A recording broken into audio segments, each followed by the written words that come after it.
Muitas vezes, acreditamos que o tempo é um ladrão impiedoso, roubando nossa juventude e nossas oportunidades, quando, na verdade, ele é o mais sábio dos professores, trazendo de volta, na maré dos dias, tudo aquilo que deixamos pendente nas praias do passado. A vida, em sua infinita sabedoria, não conhece o acaso. Ela conhece apenas o encontro marcado entre a necessidade de aprender e a oportunidade de evoluir.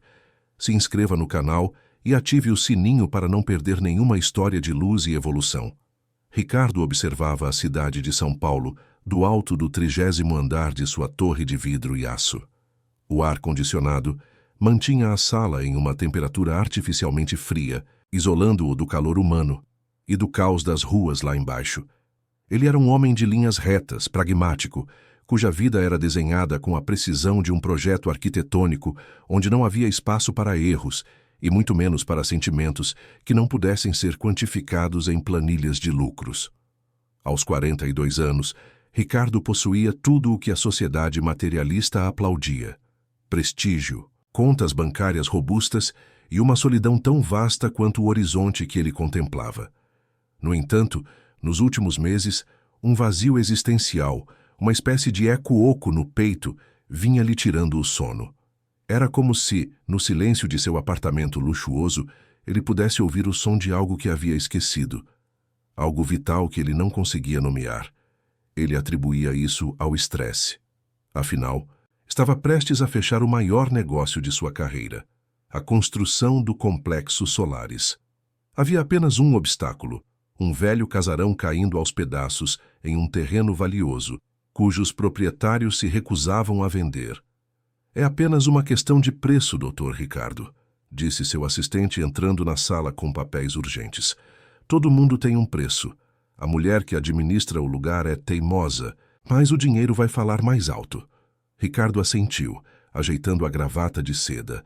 Ele decidiu que iria pessoalmente. Gostava de olhar nos olhos de seus oponentes antes de vencê-los.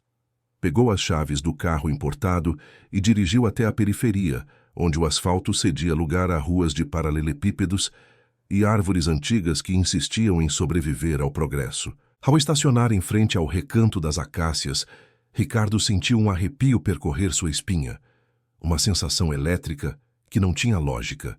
O portão de ferro estava entreaberto. Ele empurrou a estrutura pesada e entrou. O barulho da cidade parecia ter morrido lá fora. O jardim era, para sua surpresa, vibrante. Havia canteiros de ervas medicinais, roseiras bem cuidadas e o som suave de água correndo em uma pequena fonte de pedra. O cheiro de alecrim e alfazema invadiu suas narinas, despertando uma memória olfativa que ele não sabia que possuía. Foi então que a viu. Ajoelhada na terra, com as mãos sujas de barro, estava uma mulher. Ela usava um vestido simples de algodão claro e tinha os cabelos presos de forma despojada. Quando ela se levantou e se virou para ele, o tempo pareceu congelar. Ricardo sentiu o coração falhar uma batida, como se um tambor antigo tivesse voltado a ressoar dentro dele. Aqueles olhos castanhos, profundos e serenos, causaram-lhe uma vertigem, um déjà-vu avassalador. Ele a conhecia. Não desta vida, não das festas sociais que frequentava, mas de algum lugar gravado na tessitura de sua alma. E posso ajudá-lo? A voz dela era melodiosa, calma, sem qualquer traço de subserviência ou medo. Ricardo precisou de um segundo para recuperar a postura arrogante que usava como armadura. Sou Ricardo Ferraz. Vim discutir a venda desta propriedade. Creio que meus advogados já entraram em contato com a senhora. Helena, certo? Helena limpou as mãos em um pano que trazia na cintura e sorriu, mas era um sorriso triste, compassivo. Sim, sou Helena, e sim, seus advogados têm sido bastante insistentes, Sr. Ferraz. Mas a resposta continua a mesma. Este lugar não é apenas tijolo e cimento, é um refúgio. Onde o senhor vê um terreno para lucro, eu vejo um santuário de cura. Ricardo deu um passo à frente tentando impor sua presença, mas sentiu as pernas pesadas. O progresso é inevitável. Helena, com o valor que estamos oferecendo, a senhora poderia construir 3 abrigos em outro lugar, longe daqui. Há raízes que não podem ser transplantadas sem que a árvore morra. respondeu ela, olhando fixamente para ele. E o senhor, Sr. Ricardo? O que está tentando construir que exige a destruição da história alheia? O que o senhor busca preencher com tanto concreto? A pergunta o atingiu como uma bofetada física. Ricardo sentiu uma tontura súbita. O cheiro das flores parecia ficar mais intenso, quase sufocante. Por um breve momento, a imagem de Helena oscilou diante dele.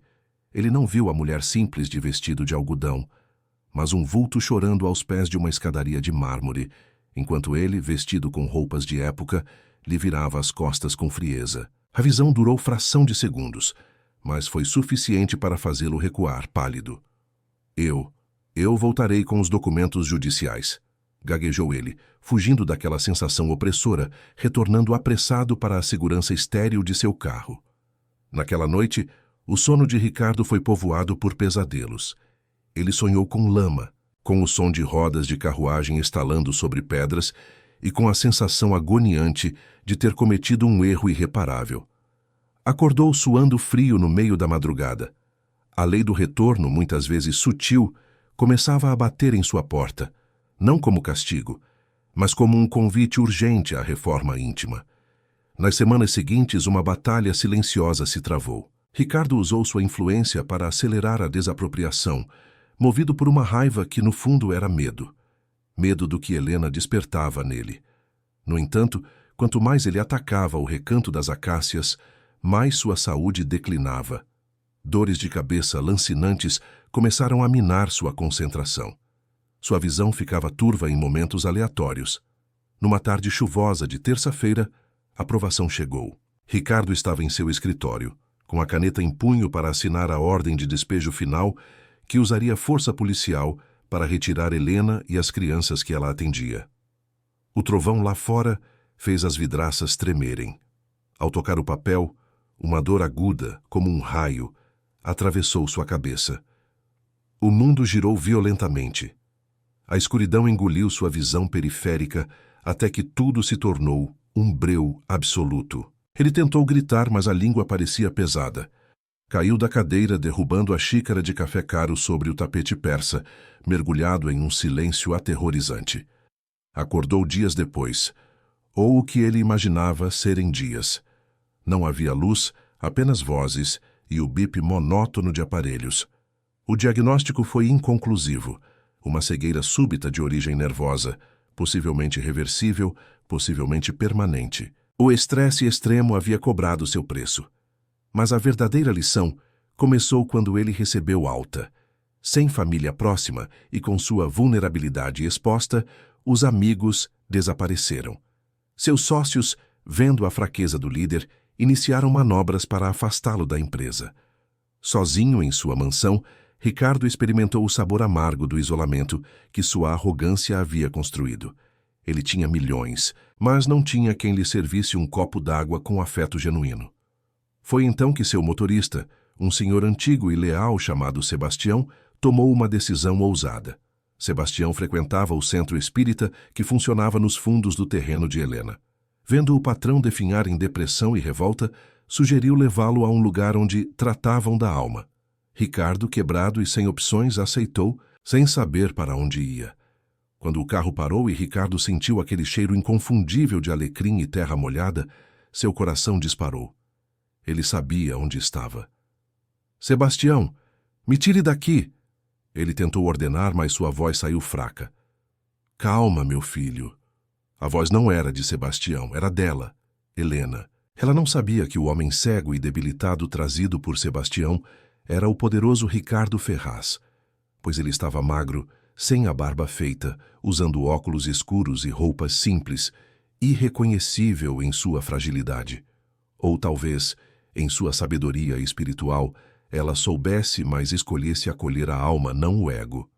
Helena guiou Ricardo até um banco no jardim. O toque da mão dela em seu braço foi como um bálsamo quente. "Aqui todos são bem-vindos", disse ela suavemente. "A dor é o passaporte que nos iguala, meu irmão. Respire fundo. Sente o cheiro das acácias? Elas florescem mesmo após as tempestades mais violentas. O senhor também vai florescer." Ricardo chorou. Pela primeira vez em décadas, o Homem de Ferro chorou. As lágrimas quentes escorreram por baixo dos óculos escuros, lavando não apenas seus olhos sem vida, mas a poeira acumulada em seu espírito. Ele se sentiu pequeno diante daquela mulher que ele queria destruir e que agora lhe oferecia chá e consolo. Durante os meses seguintes, Ricardo viveu uma vida dupla. Sebastião o levava ao recanto 3 vezes por semana. Ricardo se apresentava apenas como Beto. Ele aprendeu a ouvir o som do vento nas folhas, a sentir a textura das paredes antigas que ele desejara derrubar. Ele ouvia as palestras sobre o Evangelho, sobre o perdão, sobre a imortalidade da alma e a responsabilidade que temos uns com os outros. Cada palavra dita por Helena era um tijolo retirado do muro que cercava seu coração. Ele descobriu que o recanto abrigava idosos esquecidos e crianças órfãs. Percebeu que a alegria ali era genuína, diferente dos sorrisos falsos dos coquetéis corporativos. Certa tarde, enquanto Helena lia um trecho de O Evangelho segundo o Espiritismo, falando sobre o dever de reparar os erros do passado, a visão de Ricardo começou a clarear. Primeiro vultos, depois cores borradas. A neblina estava se dissipando à medida que sua alma se curava. Ele olhou para Helena, vendo-a agora não apenas com os olhos físicos, mas com os olhos do espírito. Ele viu a luz que emanava dela e a reconheceu plenamente.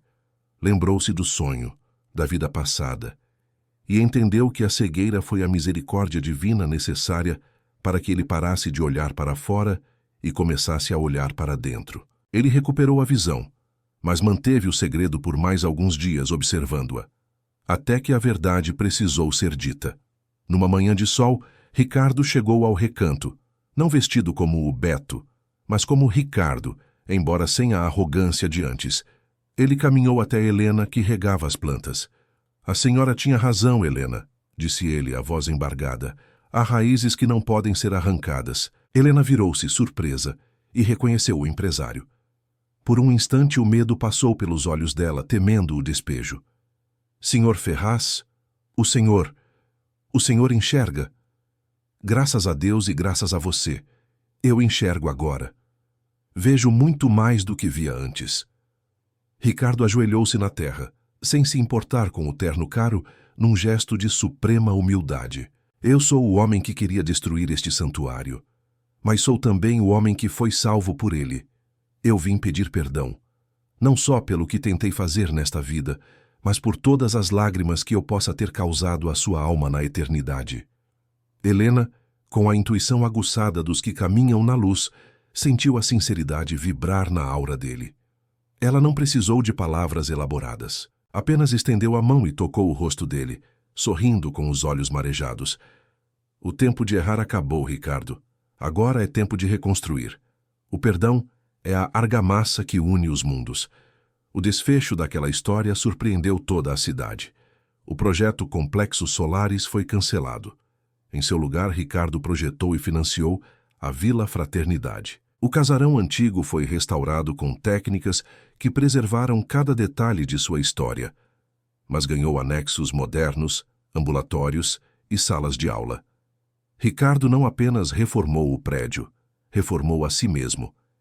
Ele e Helena não se casaram imediatamente, pois o respeito e a construção do afeto pediam tempo, mas tornaram-se companheiros inseparáveis de jornada. Ele usava sua inteligência para gerir a obra do bem, e ela usava seu amor para gerir as pessoas. Anos depois, sentados naquele mesmo banco de jardim, vendo crianças brincarem onde antes seria um estacionamento de concreto, Ricardo segurou a mão de Helena. Ele compreendeu que a vida não é sobre o que acumulamos, mas sobre o quanto nos doamos. O amor, afinal, é a única riqueza que levamos quando a cortina da matéria se fecha. Eles haviam se reencontrado para que ele aprendesse a humildade e ela exercitasse o perdão incondicional. A lição estava aprendida. Suas interações são muito importantes para nós. Deixe seu nome nos comentários e podemos incluí-lo em uma de nossas histórias com uma saudação feita especialmente para você.